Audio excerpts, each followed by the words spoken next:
ihumva ivuga kuri aka gace n'inkuru nyinshi zanditswe kuri Triangle de Bermuda niryo zina turi bukunde gukoresha. Ibyegeranyo byinshi byagiye bikagarukaho. Ni kuki aka gace gakunda kuvugwa cyane? Indege, amato n'abantu bahaburira biterwa n'iki? Haba hari imbaraga zidasanzwe ziri muri kariya gace? Ibi hejuru bihavugwa bihura he n'izimira ry'amato cyangwa indege ndetse n'abantu baba birimo? Bahaye ikaze.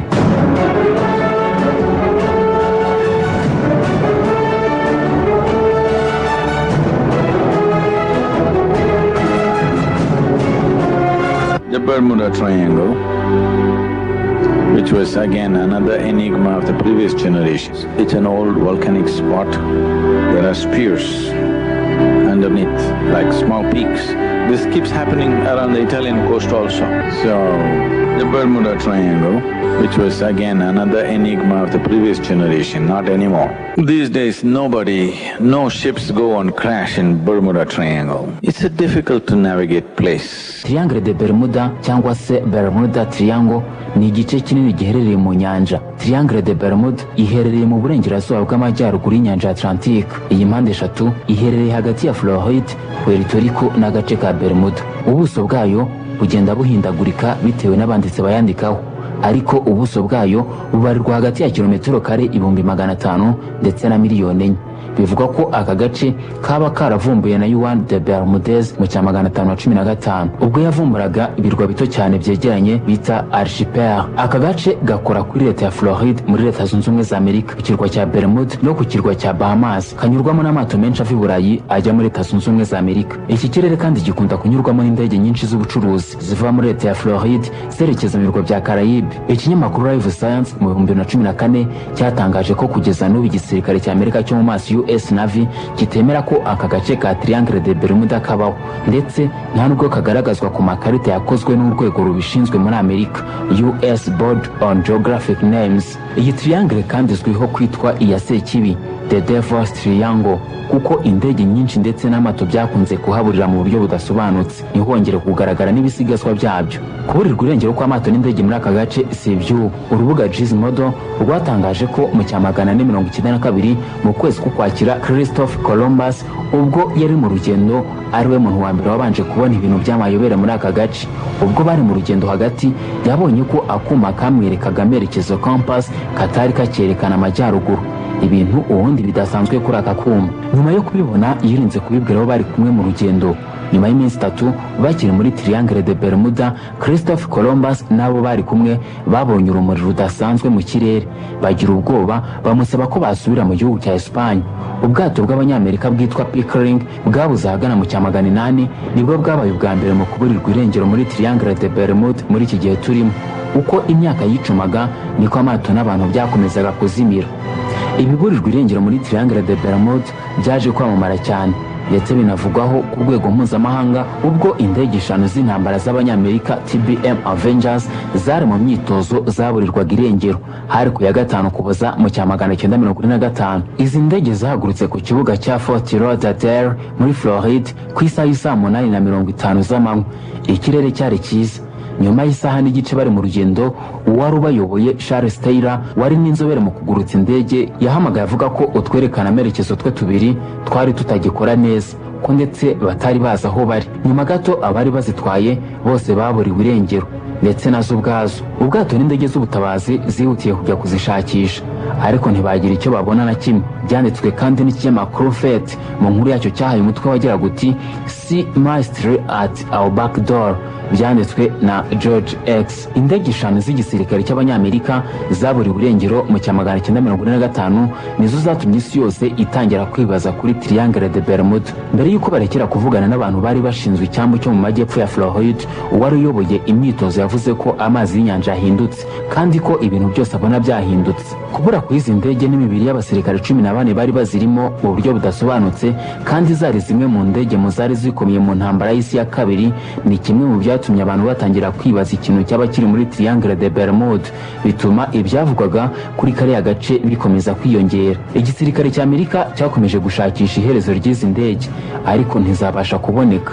Imiryango y'ababuze ababo niko yakomeje kotsa igitutu iki gisirikare. Nyuma hoherejwe indege irimo abasirikare 13 mu gushakisha, ariko nayo iza kuzimira. Kubura kwa ziriya ndege za Avengers kandi mu buryo budasobanutse nibyo byatumye umwanditsi Jessup mu gitabo yanditse mu cya 1955 akita The Case for the UFO atunga intoki bivejuru byo mu bwoko bwa aliens ko ari byo byaba bitera kuzimira kw'ibintu n'abantu biburira muri Triangle de Bermude, kuko ababuze bose nta n'imibiri yabo yagaragaye nyuma. Izina Triangle de Bermude ryavuzwe bwa mbere mu cya 1964 n'umunyamakuru Vincent Gaddis mu nyandiko yahaye umutwe ugira uti The Deadly Bermuda Triangle mu kinyamakuru magazine Argus. Mu nyandiko ye icyo gihe bwana Gaddis yahamyaga ko nibura abantu 1000 bari bamaze kuburirwa irengero mu mazi ya kariya gace. Ibibera muri Triangle de Bermude byatangajwe bwa mbere n'umunyamakuru Edward Van Winkle Jones mu nyandiko yasohowe n'ibiro ntaramakuru by'abanyamerika Associated Press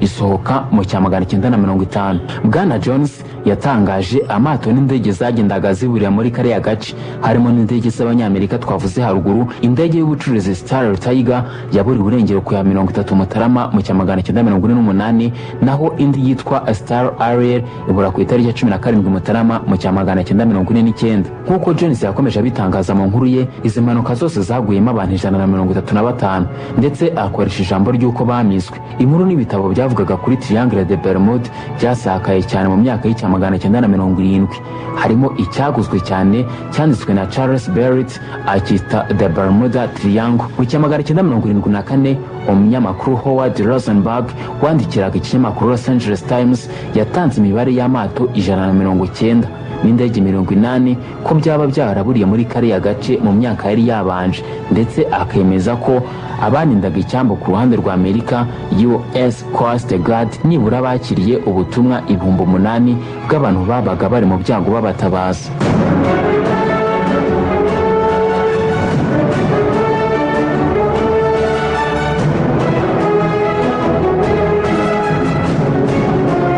Urutonde rw'amato, indege n'abantu baburiwe irengero muri Triangle de Bermuda ni rurerure cyane, ariko mu nyandiko yacyo Vanishing Planes, Ghost Ships and Daredevil Hijacks, The Greatest Travel Mystery Explained and the Ones That May Never Be Solved yo mu kwezi kwa Gashyantare mu mwaka wa 2015, ikinyamakuru Daily Mail cyatangaje ko nibura buri mwaka indege nye n'amato 20 biburirwa irengero muri kariya gace. Indege Airbus A330-200 y'Abafaransa muri Mutarama umwaka wa 2009 yakoze impanuka ihitana abantu 216 na 12 bari mu ikipe yatwaraga iyi ndege. Iyi ndege yagombaga kuva Rio de Janeiro muri Brazil yerekeje mu Bufaransa, yakoreye impanuka mu nyanja Atlantique hafi n'agace ka Triangle de Bermude nk'uko byatangajwe n'ibiro ntaramakuru by'Abafaransa AFP. Iyi ndege niyiheruka kugwa hafi y'aka gace, nubwo bamwe mu banditsi n'abashakashatsi bayibarira mu ndege zaguye muri Triangle de Bermude. Ijya kubura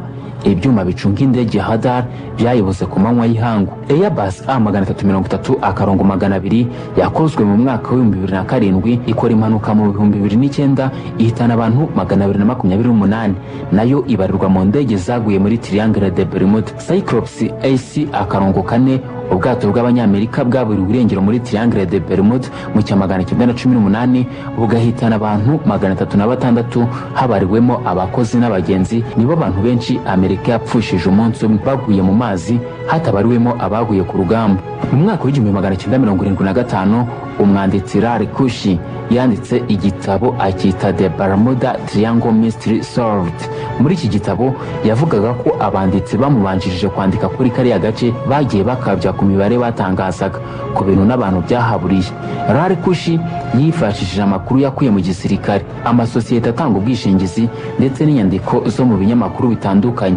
Yatangaje ko abanditsi bamwe bagiye batangaza imibare irimo amakabyankuru kandi bataranigeze bakora ubushakashatsi bwimbitse. Kubwe ngo hari ukuzimira kw'ibintu n'abantu bitaga amayobera kandi atari amayobera, ko ndetse hari ibyo batangaje ko byaburiwe muri kariya gace ka Triangle de Bermude atari naho byabereye. Ikindi ngo aba banditsi batigeze bagarukaho ngo nuko batangaje byaburirwaga irengero ariko ntibagaruke ku miraba ikomeye yabaga iri mu nyanja mu gihe cyo kuzimira kw'amato yagiye aburira muri Triangle de Bermude. Larry Kushi yatangaje ko abanditsi bashobora kuba barabikoraga babizi cyangwa batabizi, cyangwa se bikaba byari uburyo bwo kwandika inkuru zizasomwa cyane.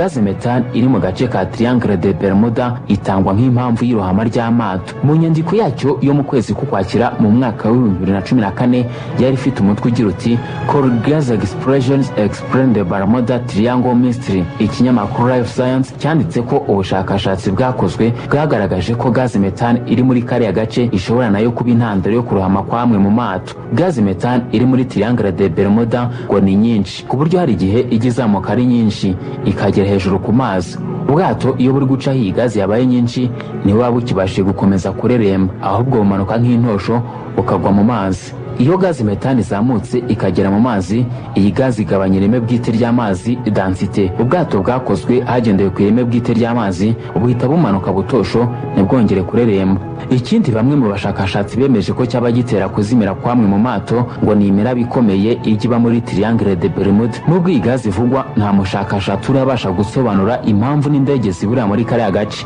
Bamwe mu bashakashatsi bagiye batanga ikirere kibi nka zimwe mu mbogamizi indege zagiye ziburira muri kariya gace zahuye nacyo. Nyamara indege nyinshi zahaburiye abari bazitwaye bumwe mu butumwa bakundaga gutanga mbere yo kuzimira kuva kuri za ndege za gisirikare z'Abanyamerika, bose bakunze kuvuga ko iyo bageraga muri kiriya kirere baburaga amerekezo.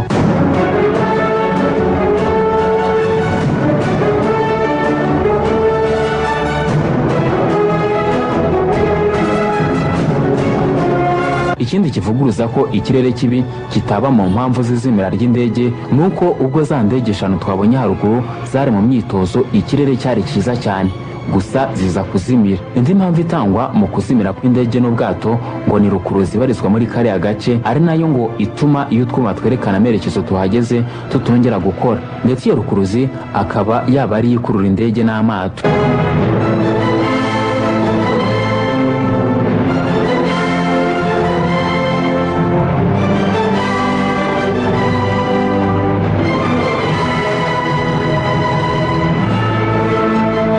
Imiyaga n'imihengeri ikaze ni zimwe mu mpamvu zitangwa na bamwe mu bashakashatsi nk'ibituma amato arohama muri Triangle de Bermuda. Abemeza ko haba hari imbaraga z'ibivejuru bashingira kuki? Hagati y'icya 1968 n'icya 1970 umushakashatsi Raymond Brown yatangaje ko yabonye piramide ebyiri Soma Pyramid mu nyanja ya Atlantique, ari naho agace ka Triangle de Bermuda kabarizwa. Nta muntu wigeze amuhakanya cyangwa ngo yemeze ukuri kw'ibyo yavugaga. Abashakashatsi b'Abanyamerika bafatanyije n'Abafaransa bemeje ko izi piramide zihari. Muri 2012 umuhanga mu bijyanye n'ubumenyi bw'inyanja Oceanographer Dr. Meyer Verlag we yanatangaje ko ubunini bwazo bukubye inshuro 3 Cheops Pyramids nini yo mu Misiri nyuma y'ubushakashatsi yakoreye mu nyanja ya Atlantique. Dr. Meyer yemeje ko izi piramide ziri muri kilometero 2 z'ubujyakuzimu zikagira ubugari bwa metero 300 n'uburebure bwa metero 200. Hari ihuriro ry'izi piramide zivugwa mu gace ka Triangle de Bermuda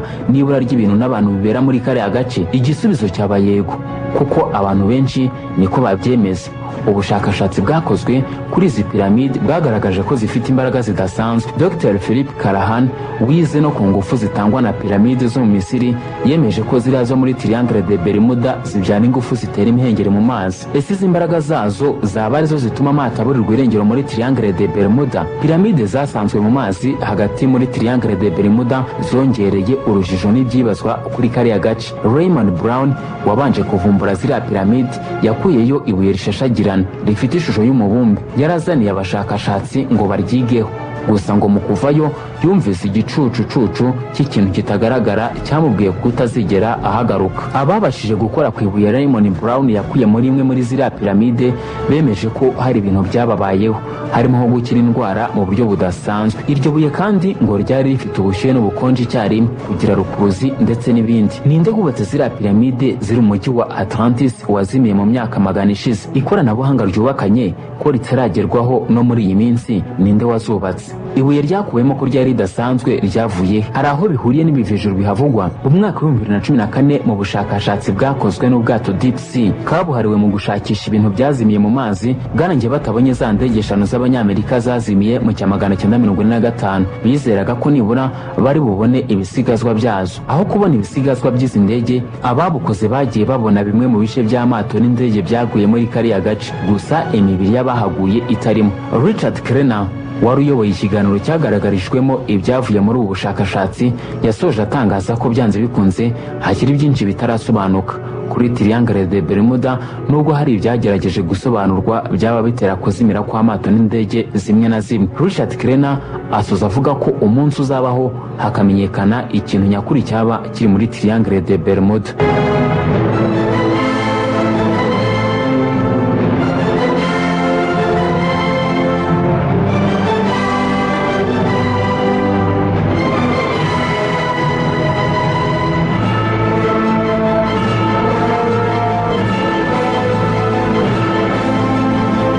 Reka noneho turebe izindi ngero z'indege n'amato yaburiwe irengero muri mpande eshatu ya Bermuda. Mu mwaka w'1909 Joshua Slocum yaburiye muri aka gace ka Bermuda. Bivugwa ko Joshua Slocum yaravuye muri Malta yerekeza muri Amerika y'Abalatini cyangwa se Amerika y'Epfo. Ubwo yari mu nzira agenda ngo ubwato bwe bwaje gukururwa n'imbaraga atasobanukiwe aho ziturutse. Iki gihe ngo yohereje telegram iwabo igira iti ndimo kurushwa imbaraga n'amazi tugezemo kandi zishobora no gutuma turohama. Umwanditsi w'Umwongereza William Shakespeare mu gitabo yise The Tempest bivugwa ko yaba yaragarutse ku mbaraga zidasanzwe zigaragara mu mazi no mu kirere cy'impande eshatu. Gusa abahanga bandi bemeza ko izi mbaraga zidasanzwe zigaragara muri aka gace zishobora kuba zarabayeho mu myaka yo hambere, zikaza kumenyekana neza mu ntangiriro z'ikinyejana cya 20. Muri Werurwe mu cya 1918 ubwato butwara ibikoresho by'igisirikare cya Leta Zunze Ubumwe za Amerika bwaburiwe irengero. Nyuma babucungiraga hafi ku ikoranabuhanga batangaza ko ubwo bwato bwabuze bugeze hagati y'ibirwa bya Barbados n'icyambu cya Chesapeake Bay. Mu mwaka w'icya 1941 andi mato abiri ya Amerika yo mu bwoko bwa Cyclops Ace nk'uko twabonye haruguru yaburiwe irengero muri aka gace. Ntihagira ikimenyetso na kimwe asiga inyuma cyagaragaza icyaba cyateye kurohama. Mu kuboza mu cya 1945 amato y'intambara y'Abanyamerika nanone yaratwaye ibisasu byifashishwaga mu ntambara y'isi yaburiwe irengero ubwo yarageze muri aka gace k'amazi magari kari hagati ya Fort Lauderdale na Floride. Muri uyu mwaka kandi indege z'intambara za Amerika zaburiwe irengero muri ako gace nyuma gusiga ubutumwa bugaragaza ko bashiranwe n'amavuta ya moteri. Uyu munsi Amerika yahise yohereza indege y'ubutabazi irimo abakozi 13 nayo ihita iburirwa irengero.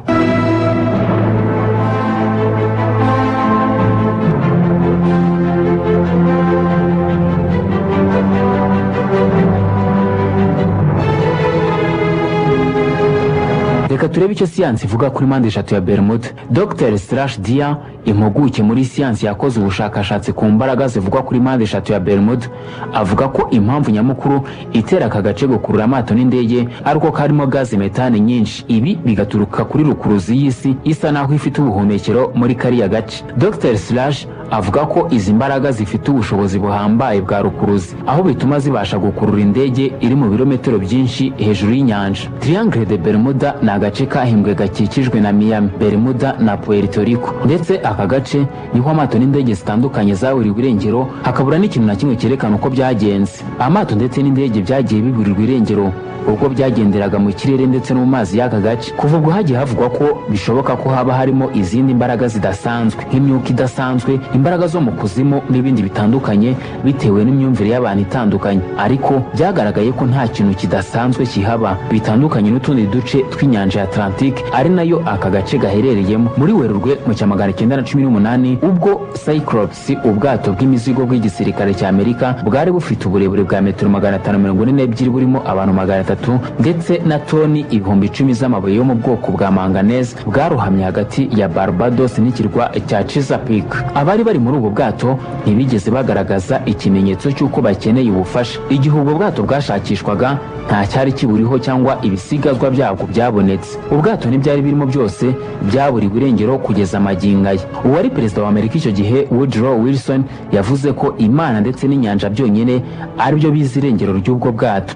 Bivuze ko inshuro zose bashakishije irengero ry'ubwato nta kintu na kimwe bigeze bakiryera. Nyuma mu cya 1941 ubundi bwato bubiri bwo mu bwoko bwa Cyclops bwaburiwe irengero mu buryo bumwe n'ubwa mbere hafi naho ubwa mbere bwaburiye. Iki gihe hahise hatangira kwibazwa icyaba kiri kubitera, biba inshoberamahanga kwiyumvisha ko amato agera kuri 3 yaburira ahantu hamwe kandi nta kimenyetso ko hari ibibazo mu mazi cyangwa ibibazo by'ihinduka ry'ikirere. Byageze aho ubwato bwambukaga Triangle de Bermuda Bermuda bwaburirwaga irengero cyangwa bukaboneka ariko bukagaragara nk'ubumaze igihe kinini bwaratawe. Ukuboza mu 1945 indege zitera ibisasu 5 z'igisirikare cya Leta Zunze Ubumwe za Amerika zari zirimo abagabo 14 nk'uko twabibonye haruguru zagurutse ku kibuga cy'indege cya Fort Lauderdale muri Florida kugira ngo bakore imyitozo yo gutera ibisasu hejuru. Uwari umuyobozi wabo yaje kuburirwa irengero ubwo indangamerekezo cyangwa compass ye itakoraga neza nk'uko bikwiye. Indege zose uko ari 5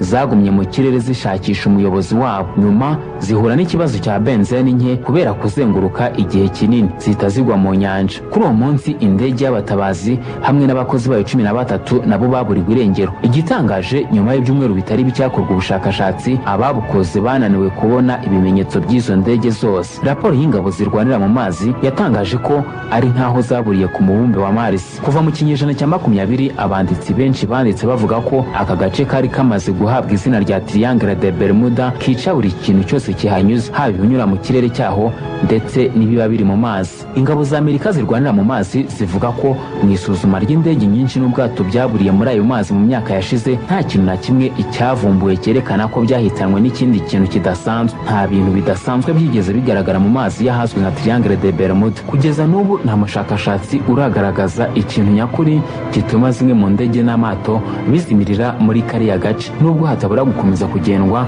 ariko abenshi bakaba batinya kariya gace ka mpande eshatu ya Bermuda.